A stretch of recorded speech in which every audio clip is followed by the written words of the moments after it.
the object that I'm mending is an Apple iPad. The story behind it is it belongs to my girlfriend. Her little sister managed to smash the glass on it a few months back, and so I decided I was going to have a go at repairing it.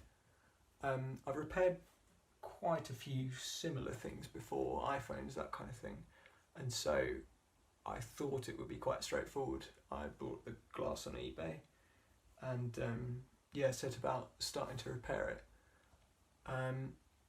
But as it turns out, it's got a lot more complicated as I went on.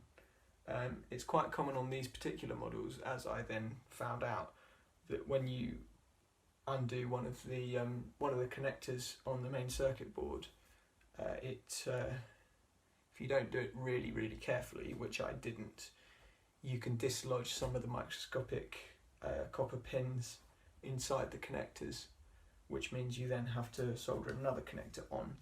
Now, the size of the connector, let's see if we can get this in shot, is that big.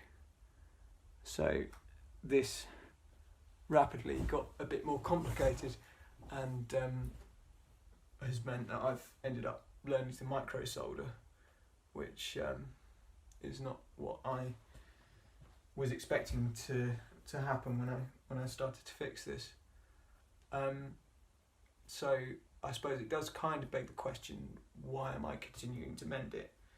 It's not worth very much. It's worth maybe 50 quid in working condition, which it's clearly not at the moment.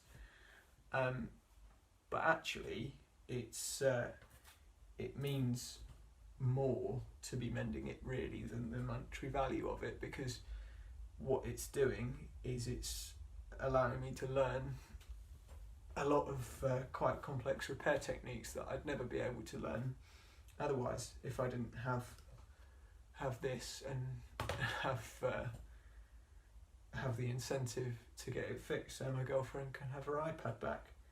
So that's what it means to me to mend it. It's getting better at repairing is really the point of it, above and beyond repairing it in the first place.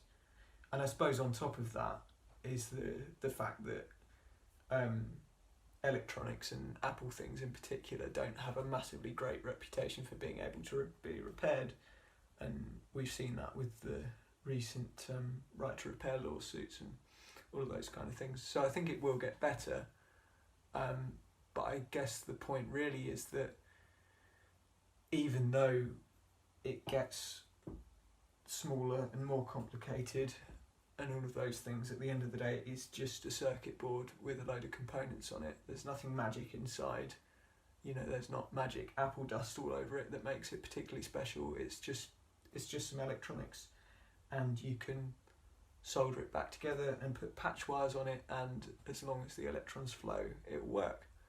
And I find that quite comforting, when sometimes it can seem like these things are above and beyond what the average person can take on. And so I guess that brings us on to the point of, can everything be repaired? And I guess that remains to be seen, as I haven't quite finished this yet, but I do think most things really can be repaired, even the things which we're told by the manufacturers or whoever can't be repaired. And there's clever people online and on YouTube who tell you how to do it for free, which I think is incredible. And I think out of all the maybe depressing bits of our current situation, that's one of the rays of hope, is that we're given that power just decentralised along a fibre optic cable. And I think that's been brought into even more sharp focus by lockdown, and now nearly all of my income through one way or another comes from fixing things for people, which I think is a pretty brilliant thing. And it's not what I do. I'm trained as a designer, but I like fixing things, and that's the work that's available. So that's what I've been doing, whether it's bikes or laptops or furniture or anything really. So yeah, I think it's a wonderful thing.